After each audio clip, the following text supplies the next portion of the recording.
खड्डेमुक्त रस्त्यासाठी नगरसेवक राहुल कोळी यांचा पुढाकार। नगराध्यक्षा योगिता कांबळे व उपनगराध्यक्षा पृथ्वीराज सिंह यादव यांच्या सहकार्याने विविध भागात मुरुम टाकून नागरिकांना दिलासा। शिरोळ प्रतिनिधी। शिरोळ शहरातील भारत कॅफे ते समता नगर या रस्त्यावर पावसाचे पाणी साचल्यामुळे मोठमोठे खड्डे निर्माण झाले होते।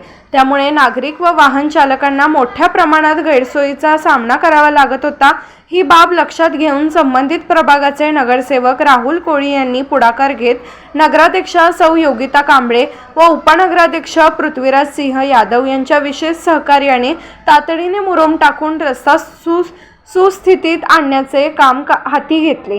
या अंतर्गत बेगर वसाहत, संभाजीनगर, झेंडा चौक, रमाबाई सोसायटी, शिवाजीनगर आदी परिसरातील रस्त्यांवर मुरुम टाकून नागरिकांच्या ये-जा करण्याची सोय करण्यात आली। यामुळे पावसाळ्यात निर्माण झालेल्या अडचणी काही प्रमाणात कमी झाल्या असून नागरिकांनी समाधान व्यक्त केले आहे। स्थानिक नागरिकांनी नगरसेवक राहुल कोळी तसेच नगराध्यक्षा सौ योगिता कांबळे आणि उपनगराध्यक्षा पृथ्वीराज सिंह यादव यांच्या तातडीच्या कार्यवाहीचे कौतुक करत शहरातील इतर खराब रस्त्यांचीही अशाच पद्धतीने दुरुस्ती करण्याची अपेक्षा व्यक्त केली आहे। SK news Suresh Kamble, Shirol.